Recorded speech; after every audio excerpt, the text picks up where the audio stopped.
তো বন্ধুরা আজকে আপনাকে দেখামু যে দিল্লির বৃষ্টি কোন ধরনের হয় আর আসামের বৃষ্টি কোন ধরনের হয় আজকে আপনাকে দেখামু। তাই ভিডিওটা কাটাকাটি না করে সম্পূর্ণ ভিডিও দেখেন, তাই সব বুঝতে পারবেন। তাইলে ভিডিওটা আরম্ভ করা যায়। দেখেন আকাশে কোনো মেঘ নাই, অতটুকু হালকা মেঘ আছে আর কোনো শব্দ নাই যে বৃষ্টি আবো, কিন্তু দেখেন অল্প পরে দেখেন বৃষ্টি আবো, মানে ভাবা যায় না যে অ্যাকচুয়ালি বৃষ্টি যাবো। আর কোনো ধরনের শব্দও নাই বৃষ্টি এনে বৃষ্টি এরকম আপনি কিংবা বাইরে কাপড় চোপড় নাইরা দিয়েছেন, এই কাপড় মানে অল্প মানে মেঘ ধরার লগে লগে বৃষ্টি হবে, মানে ভাববে উঠা হবে না। দেখেন কইতে কইতে দেন যে বৃষ্টি আয় পড়ছে, বুঝছেন?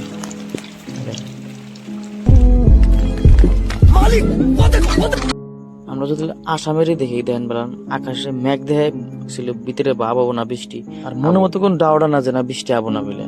আর যখন আবো পুরো বাঘের মতন সব বাপ সবসময় ভাবে থাকে কতটা মানা নাকবো, খালি কথাটা আমি কইতেছি না, সবাই কব। मेरा मतलब बाप बाप होता है बेटा बेटा होता है। बात तो सही है। দেখেন বৃষ্টির অবস্থা দেখেন, আমাদের জায়গায় বৃষ্টি আর এই জায়গায় বৃষ্টি বহুত কম বৃষ্টি, বৃষ্টি খেলা নাই। ওভাবে কিন্তু বৃষ্টি হইলো আর বৃষ্টি নাই, আবার বৃষ্টি পুরা বৃষ্টি।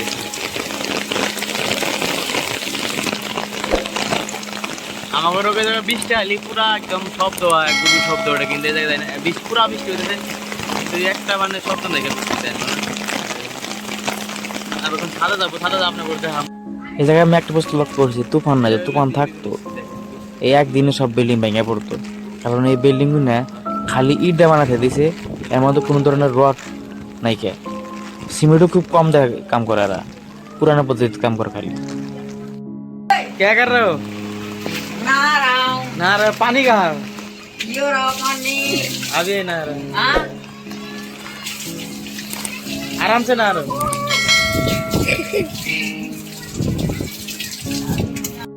उस दिन ब्लॉग बनाने जाया ना, की अरे बोलो की उस दिन ब्लॉग बनाने जाया ना, खेत में वो साला कुत्ते ने काट लिया हमको।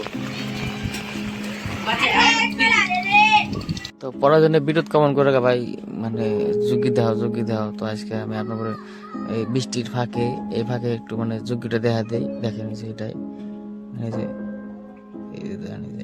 সেম দেশের বাড়ির মতন, মানে দেশের বাড়ি যাবা আপনার যারা সোনের ঘর থাকে ওই সিস্টেম করে কাপড় দেয়া, মানে মজা করে কথা পায় না।